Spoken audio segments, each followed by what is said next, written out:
accelerated that? 32 NATO countries committed to spending 5% of their GDP on defense, on actually investing in the NATO alliance. So I hope with all the ink spilled, all of your outlets find the time to properly recognize this historic change in continental security that other presidents tried to do, other presidents talked about. President Trump accomplished it. It's a huge deal. You see, we're here this morning because in hunting for scandals all the time, in trying to find wedges and spin stories, this press corps and the press corps miss historic moments. You miss historic moments like 5% at NATO, which when you hear, I was in the closed-door briefing. I wish there could have been cameras in there. When you heard the prime ministers and presidents of other countries, to a man and to a woman, looking at President Trump and saying, this never could have happened, never would have happened. It seemed impossible 5 years ago, 2 years ago, 8 years ago. But here we are because of your leadership. If you ask them the question, I bet they'd say the same thing. But searching for scandals, you miss historic moments, like recruiting at the Pentagon. Historic levels in the Army, the Air Force, and the Navy.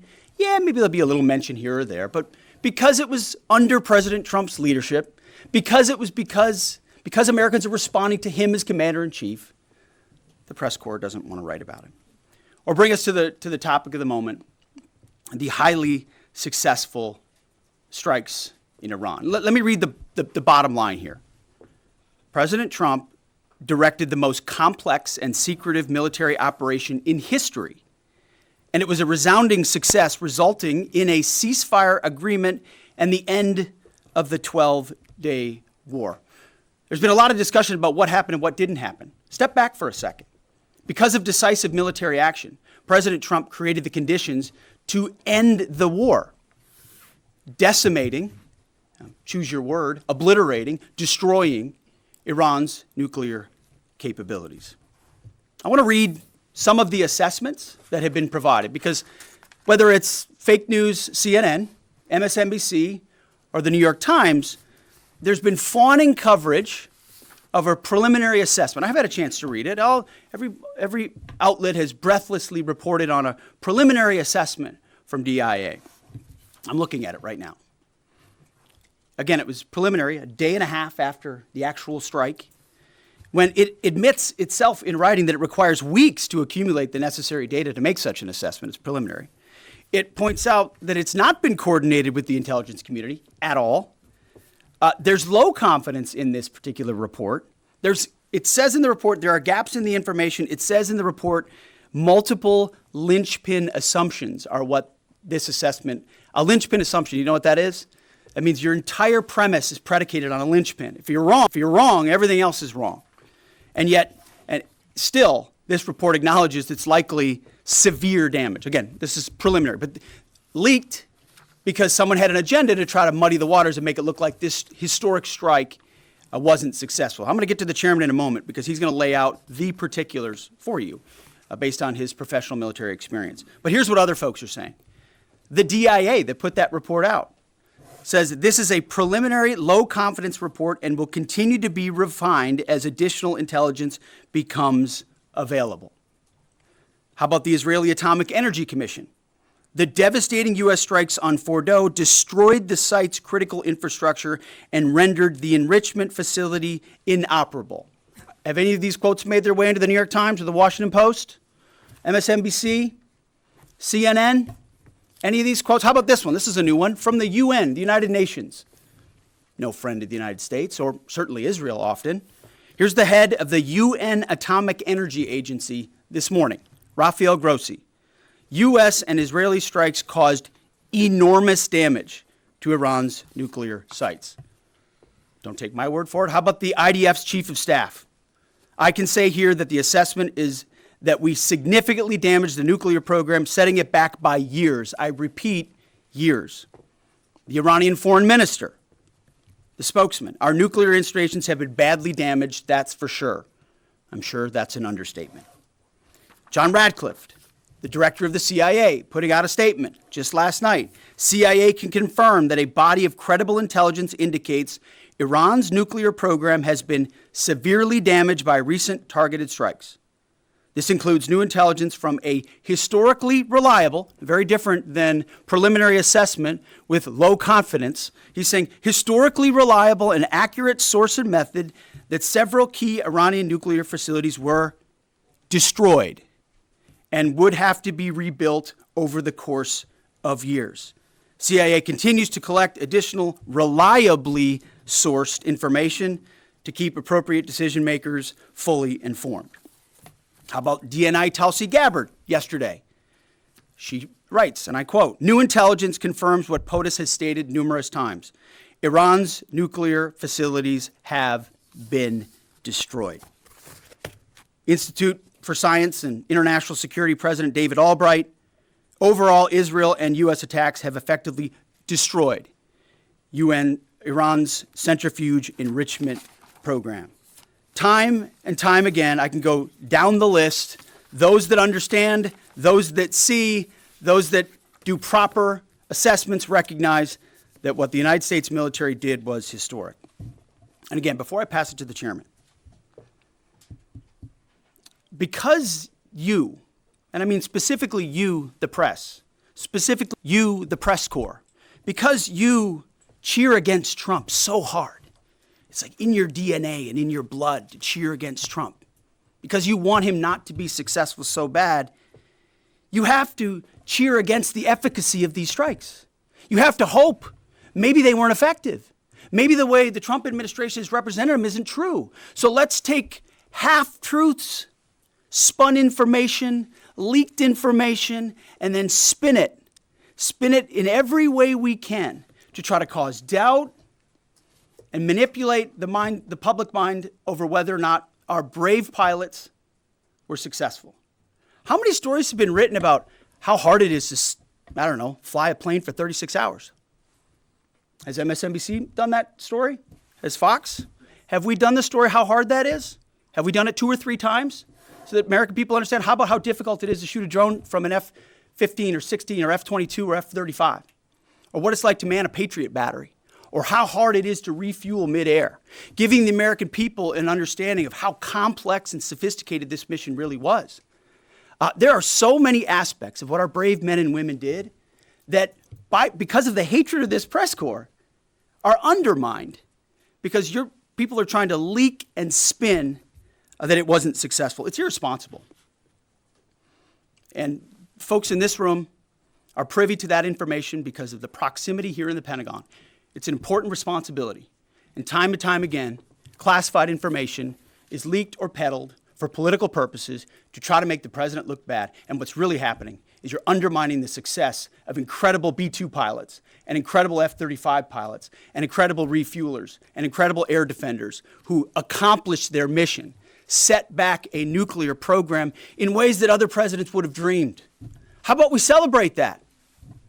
How about we talk about how special America is, that only we have these capabilities? I think it's too much to ask, unfortunately, for the fake news. So we're used to that.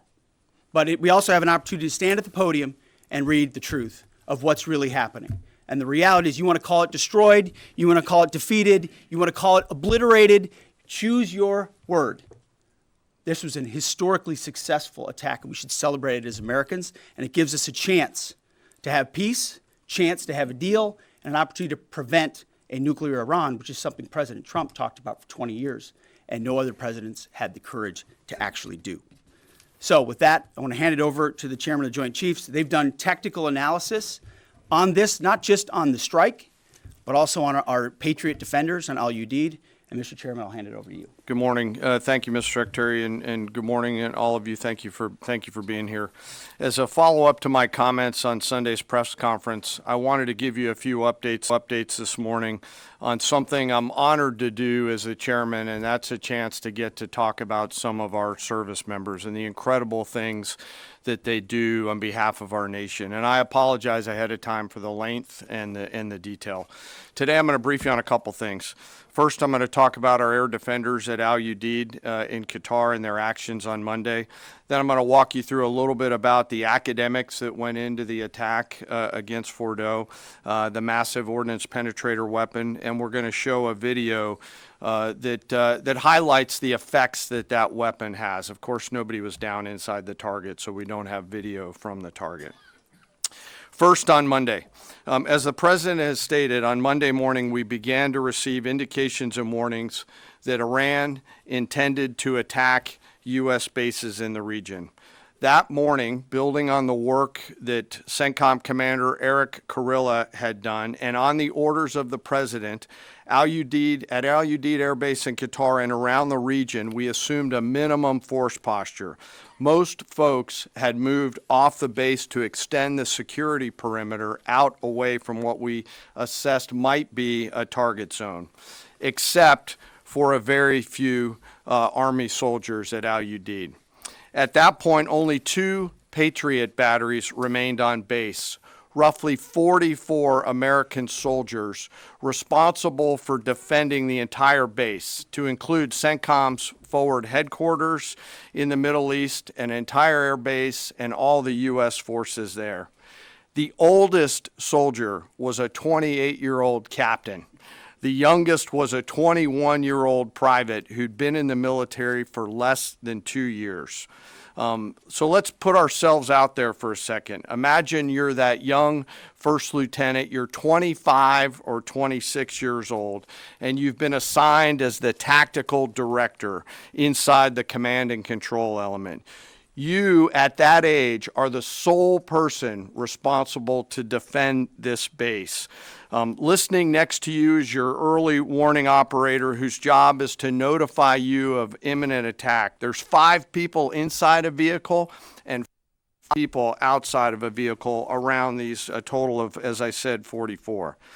By the way, you've sat in the Middle East for years, deployed over and over again, extended multiple times, always being prepared, but unsure of when that particular day will come that you must execute your mission and not fail at doing it.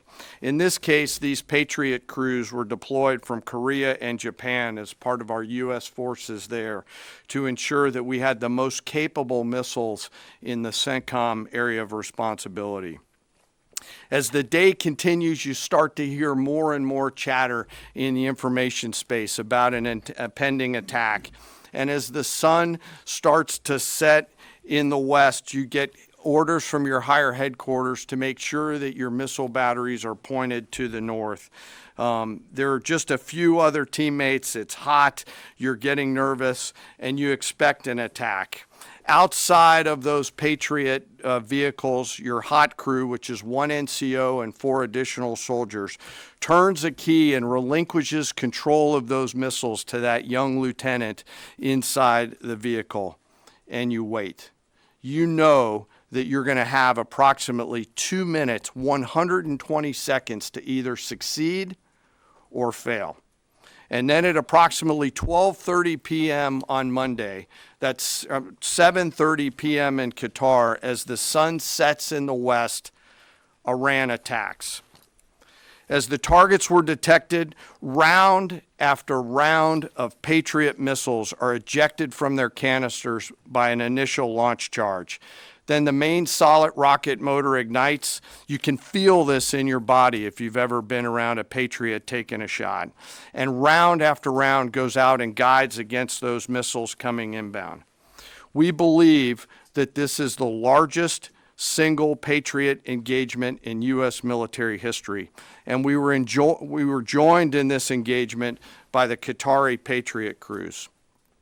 I'm not going to tell you how many rounds were shot, but it was a bunch because of classified purposes. And we're aware that there's reports of something getting through. What we do know is there was a lot of metal flying around. Between attacking missiles being hit by Patriots, boosters from attacking missiles being hit by Patriots, the Patriots themselves flying around, and the debris from those Patriots hitting the ground, there was a lot of metal flying around. And yet our U.S. air defenders had only seconds to make complex decisions with strategic impact.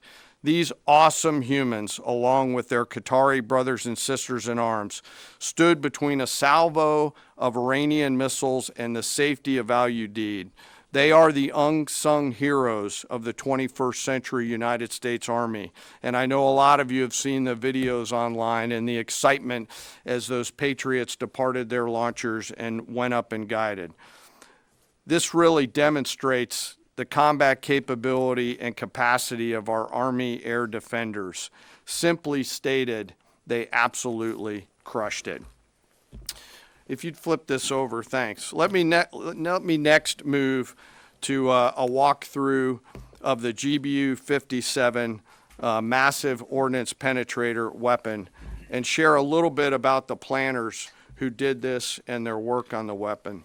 First, let me set the stage for you. There's an organization in the U.S. called the Defense Threat Reduction Agency, DTRA. DTRA does a lot of things for our nation, but DTRA is the world's leading expert on deeply buried underground targets. In 2009, a Defense Threat Reduction Agency officer was brought into a vault at an undisclosed location and briefed on something going on in Iran. For security purposes, I'm not going to share his name. He was shown some photos and some highly classified intelligence of what looked like a major construction project in the mountains of Iran. He was tasked to study this facility, work with the intelligence community to understand it, and he was soon joined by an additional teammate. For more than 15 years, this officer and his teammate lived and breathed this single target, Fordow, a critical element of Iran's covert nuclear weapons program. He studied the geology. He watched the Iranians dig it, watched the construction, the weather, the discard material, the geology, the construction materials, where the materials came from. He looked at the vent shaft, the exhaust shaft, the electrical systems, the environmental control systems, every nook, every crater, every piece of equipment going in and every piece of equipment going out. They literally dreamed about this target at night when they slept. They thought about it driving back and forth to work, and they knew from the very first days what this was for. You do not build a multi-layered underground bunker complex with centrifuges and other equipment in a mountain for any peaceful purpose. They weren't able to discuss this with their family, their wives, their kids, their friends, but they just kept grinding it out. And along the way, they realized we did not have a weapon that could adequately strike and kill this target. So they began a journey to work with industry and other tacticians to develop the GBU-57. They tested it over and over again, tried different options, tried more after that. They accomplished hundreds of test shots and dropped many full-scale weapons against extremely realistic targets for a single purpose: kill this target at the time and place of our nation's choosing. And then, on a day in June of 2025, more than 15 years after they started their life's work, the phone rang and the President of the United States ordered the B-2 force that you've supported to go strike and kill this target. Yesterday, I had the incredible honor and privilege of spending time with these two Defense Threat Reduction Agency officers who've given so much. One of them said, quote, "I can't even get my head around this. My heart is so filled with the pride of being a part of this team. I am so honored to be a part of this." To you both, thank you, and thank you to your families. Operation Midnight Hammer was the culmination of those 15 years of incredible work. The air crews, the tanker crews, the weapons crews that built the weapons, the load crews that loaded it. Before I run through this video today, I want to talk a little bit about weaponeering and what goes into an attack. Weaponeering is the science of evaluating a target. I mentioned all of those factors before that these two DTRA officers had thought about. Ultimately, weaponeering is determining the right weapon and fuse combination to achieve the desired effects and maximum destruction against a target. In the case of Fordow, the DTRA team understood with a high degree of confidence the elements of the target required to kill its functions, and the weapons were designed, planned, and delivered to ensure that they achieve the effects in the mission space. By the way, In the beginning of its development, we had so many PhDs working on the MOP program, doing modeling and simulation, that we were quietly and in a secret way the biggest users of supercomputer hours within the United States of America. So let me talk about the graphic a little bit. And the GBU 57, which all of you I know is a 30,000 pound weapon dropped only by the B-2. It's comprised of steel, explosive, and a fuse, programmed bespokely, each weapon to achieve a particular effect inside the target. Each weapon had a unique desired impact angle, arrival, final heading, and a fuse setting. The fuse is effectively what tells the bomb when to function. A longer delay in a fuse, the deeper the weapon will penetrate and drive into the target. So on Fordo, in June of 2008, you can see these three holes. Depicted here is the main exhaust shaft with additional ventilation shafts on either side. The United States decided to strike these two ventilation shafts, as seen here on the main graphic, as the primary point of entry into the mission space. In the days preceding the attack against Fordo, the Iranians attempted to cover the shafts with concrete to try to prevent an attack. I won't share the specific dimensions of the concrete cap, but you should know that we know what the dimensions of those concrete caps were. The planners had to account for this. They accounted for everything. The cap was forcibly removed by the first weapon, and the main shaft was uncovered. Weapons 2, 3, 4, 5 were tasked to enter the main shaft, move down into the complex at greater than 1,000 feet per second, and explode in the mission space. Weapon number 6 was designed on each side, so there were 6 on each side. Weapons number 6 was designed as a flex weapon to allow us to cover if one of the preceding jets or one of the preceding weapons did not work. The video I'm about to show you is a culmination of over 15 years of development and testing. As I said, hundreds of test shots on various models. This is one weapon. So if you take a view of this as 5 additionals, you'll get a sense of what this looks like. Hopefully you can see it and there's not too much reflection. Tom runs our videos out there. We'll run it at full speed so you can see it and then go back through it. Go ahead, Tom.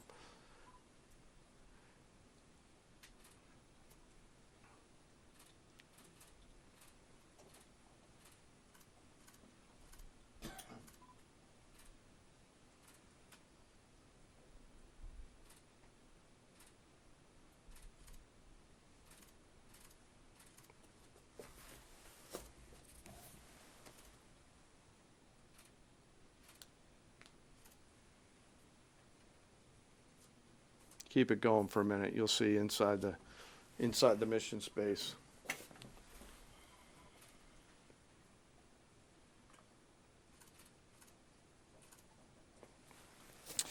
Unlike a normal surface bomb, you won't see an impact crater because they're designed to deeply bury and then function. I know there's been a lot of questions about that. All 6 weapons at each vent at Fordo went exactly where they were intended to go. A bomb has 3 effects that causes damage: blast, fragmentation, and overpressure. In this case, the primary kill mechanism in the mission space was a mix of overpressure and blast ripping through the open tunnels and destroying critical hardware. The majority of the damage we assessed based on our extensive modeling was a blast layer combined with the impulse extending from the shock. Imagine what this looks like 6 times over. A point that I want to make here: the joint force does not do BDA. By design, we don't grade our own homework. The intelligence community does. But here's what we know following the attacks and the strikes on Fordo. First, that the weapons were built, tested, and loaded properly. 2, the weapons were released on speed and on parameters. 3, the weapons all guided to their intended targets and to their intended aim points. 4, the weapons functioned as designed, meaning they exploded. And we know this through other means, intelligence means that we have that were visibly, we were visibly able to see them. And we know that the trailing jets saw the first weapons function, and the pilots stated, quote, "This was the brightest explosion that I've ever seen. It literally looked like daylight." Let me now turn to the bomber crews themselves, give you a few details about them. The crews that attacked Fordo were from the active duty Air Force and the Missouri Air National Guard. The crews ranked from captain to colonel, and most were graduates of the Air Force Weapons School headquartered at Nellis Air Force Base in Nevada. I will state for the record that there is no beach volleyball or football at the Air Force Weapons School.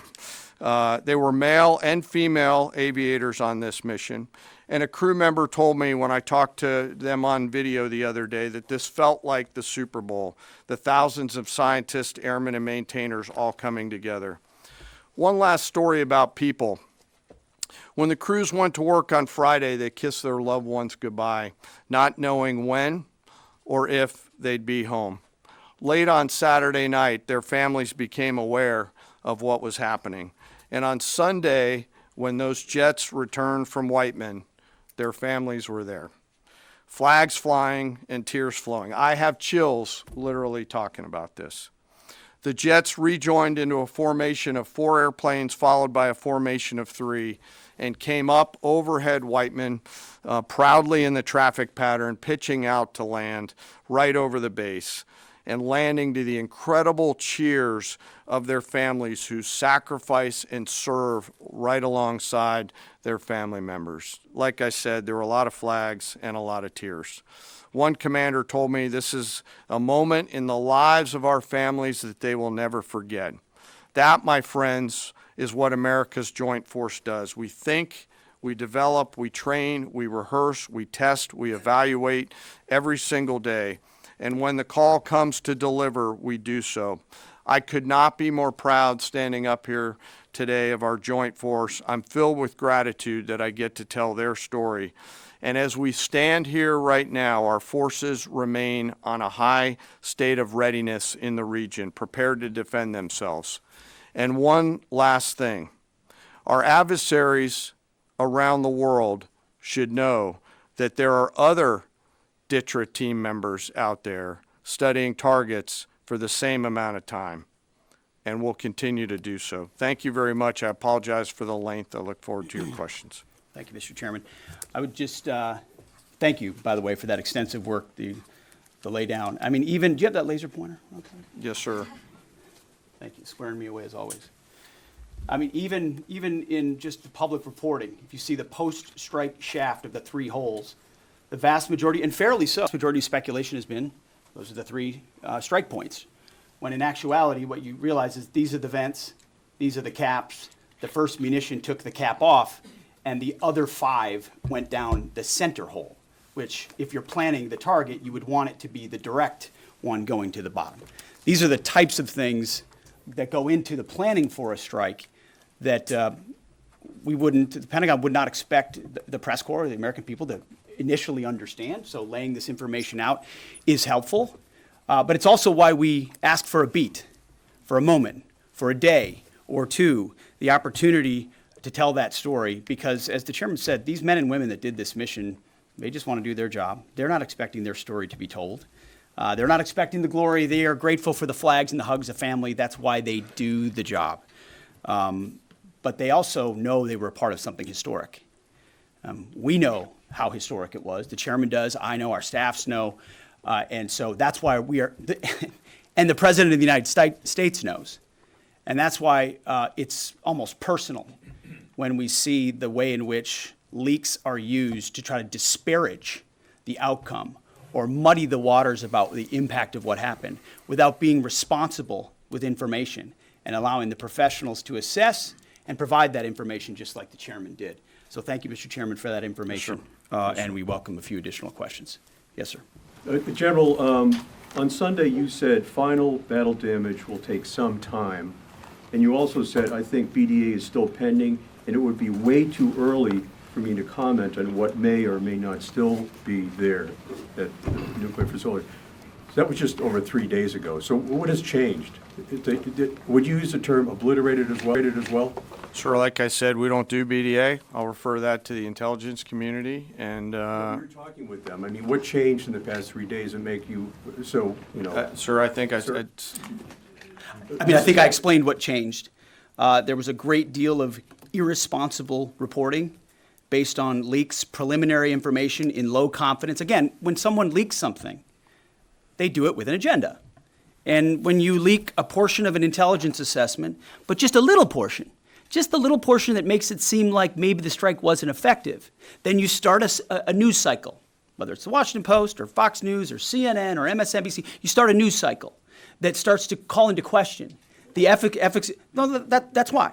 So you bring the chairman here, who's not involved in politics. He doesn't do politics. That's my lane to understand and translate and talk about those types of things. So I can use the word obliterated. He could use defeat, destroyed, assess, all of those things. But ultimately, we're here to clarify what these weapons are capable of, which anyone with, two eyes, some ears, and a brain can recognize that kind of firepower with that specificity at that location and others is going to have a devastating effect. So we all recognize there will be days and weeks ahead. That's why yesterday I said, if you want to know what's going on at Fort O, you better go there and get a big shovel, because no one's under there right now. No one's under there able to assess, and everyone's using reflections of what they see. And that's why the Israelis, the Iranians, the IAEA, the UN, to a man and to a woman who recognize the capability of this weapon system, are acknowledging how destructive it's been. So that's what's changed. Just 3 or 4 days later. What See, changed? this is a point. This is how difficult it is to actually manage. You just watched a video of what this weapon is capable of. That's where we find our confidence, is in the skill of men and women and the capability of the systems they employed, and the recognition so far in the reflections that it was a highly successful mission. Sure, I think you could, I'd say go out, the IC should be able to help you answer that question. They look at a variety, as the Secretary has alluded to, we look at a variety of things. I don't do that, they do. All different sources of intel, which I'd refer you to them to get clarity on the end state. So again, I go back to the IC, whether it's Director Radcliffe or ODNI Gabbard. I read the statements at the beginning. They're the ones aggregating the intelligence, and they're saying nuclear facilities were destroyed and would have to be rebuilt over a number of years. Facilities were destroyed. What do we got right here? Sir, you cited a body of credible intelligence to suggest the damage at Fort O and other places. What is that referring to, and when can we see it? I was reading from the CIA director's statement, which came out last night. CIA, again, they do the BDA, they do the assessment. CIA can confirm that a body of credible intelligence indicates, it also goes on to say, new intelligence from historically reliable and accurate sources and methods. Now, you can imagine, the CIA director is going to be very careful about how he articulates things of that sensitivity. Classified, secret, top secret, compartmentalized. He's going to know things that you're not going to know, that the press isn't going to know, and he's reflecting that the sources he's seeing are highly credible. They've given credible intelligence. They or those processes have given credible intelligence in the past, and that's what he's basing it on. Don't you think we need to see that? Do you have a top secret clearance, sir? Eventually, Okay. the American public wants Yes, to see sir. it. Yes. Yeah, you. I wanted to ask briefly just No, not you. Checkered shirt. Oh, There. so Mike Glenn with the Washington Times. Yes, sir. Thanks, sir. Anybody who's ever read a Battalion S2 report after a fight knows that the initial report is usually wrong, sometimes grossly so. Has what happened in this incident caused y'all to sort of rethink the intelligence process or the dissemination, or do you think it's just if the process itself doesn't require any more adjustment? Well, I can tell you what the chairman told me in the Situation Room and reminded us all, which is alongside what you just said, sir, is that the first reports are almost always wrong. They're almost always incomplete, right? Anything, whether it's a squad level operation or a strategic level operation, the initial reflections you get are coming at you at a high rate of speed from a lot of different sources. So your job is to step back and assess them. And that's why we're urging caution about premising entire stories on biased leaks to biased publications trying to make something look bad. How about we take a beat, recognize first the success of our warriors, hold them up, tell their stories, celebrate that, wave an American flag, be proud of what we accomplished. And in the meantime, I can assure you, the chairman and his staff, the intelligence community, our staff and others are doing all the assessments necessary to make sure that mission was indeed successful. Yes, right there. Sir, thank you, Mr. Secretary. Iran has recognized that their nuclear program was indeed severely damaged, but they also said that the U.S. strikes only strengthened their ability and their determination to complete their nuclear program. How do you respond to that, sir? Is that a provocation from Iran? Well, I would say Iran's going to have to say a lot of things right now in order to bolster their image, especially internally. You know, in the media, there's a lot of things they'll say for domestic consumption. But we're watching very closely what they do. Again, that's the intel community. Our job as the chairman, the chairman laid it out so beautifully. Our job is to be prepared. And how proud are you? How proud am I? I didn't know the full story of those men and women 15 years ago who've been pointing at that target. That makes me proud to be an American. That's an awesome story. I hope we can tell more aspects of that in an unclassified way in the future. That's a great thing to know. Our job is to be prepared when the commander-in-chief calls based on those assessments. So, of course, our IC, the Intelligence Committee, will keep watching what Iran does and pay attention to that. But the president has created the contours, the opportunity for a deal, for peace, in something that the world said was intractable, that wasn't possible. And we got that peace, that ceasefire, that option, because of strength, because of his willingness to use American military might that no one else on the planet can do with the kind of planners and operators that the chairman just laid out. Yes, sir. Right there. Yep. Me, sir? Just a quick question. There's public imagery available saying that highly enriched uranium was moved out of Fordo before the strikes. Is that accurate? Have you seen that? And Mr. Chairman, a question for you. Have you been pressured to change your assessment or give a more rosy intelligence assessment to us by any political factors, whether it's the president or the secretary? And if you were, would you do that? Yeah, well, that one's easy. No. No, I have not, and no, I would not.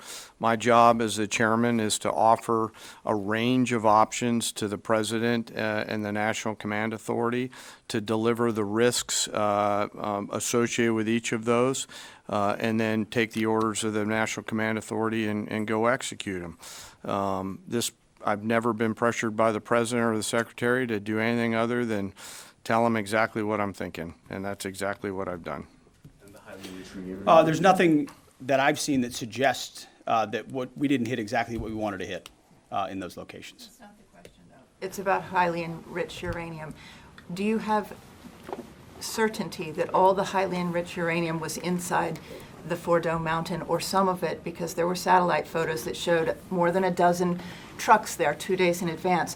Are you certain none of that highly enriched uranium was moved? Of course, we're watching every single aspect, but Jennifer, you've been about the worst, the one who misrepresents the most intentionally what the president says.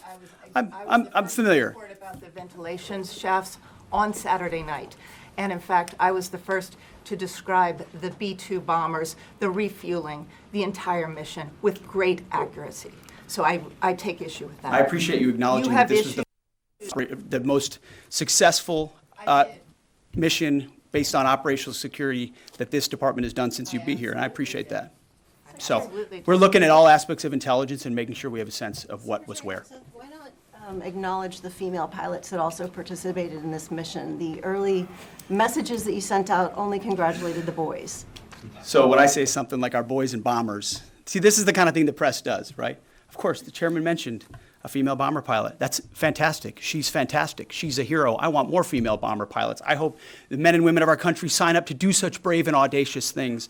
But when you spin it as, because I say our boys and bombers as a common phrase, I'll keep saying things like that, whether they're men or women. I'm very proud of that female pilot, just like I'm very proud of those male pilots. And I don't care if it's a male or a female in that cockpit, and the American people don't care. But it's the obsession with race and gender in this department that's changed priorities. We don't do that anymore. We don't play your little games. Yes, Do you right know there. for certain that the Uranium was removed from the facility before the B-2 struck. So I'm not aware of any intelligence that I've reviewed that says things were not where they were supposed to be, moved or otherwise. Yes. Kelly Meyer with News Nation, and just off the top, want to say we're grateful for the service of these pilots and everybody that serves.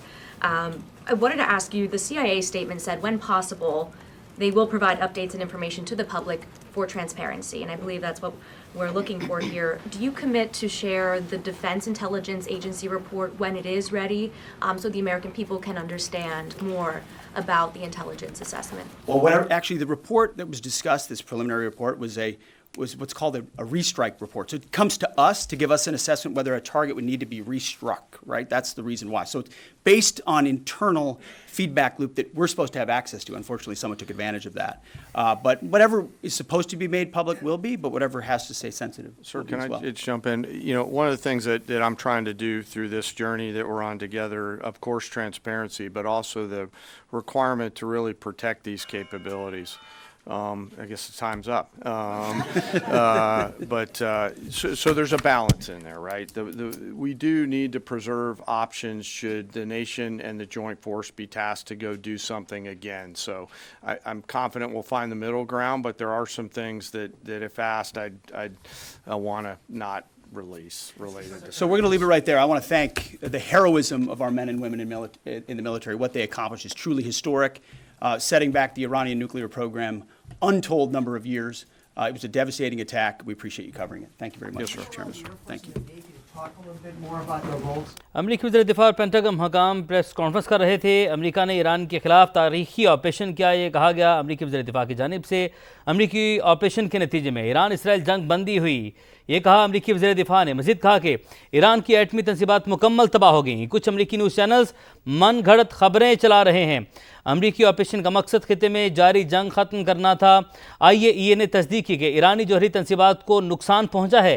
सदर Trump ने इंतहाई पेचीदा और मुश्किल operation मुकम्मल करवाया। ईरानी वज़ीर ख़ारजा ने भी तस्दीक की कि जौहरी तंसीबात मुतासिर हुई हैं।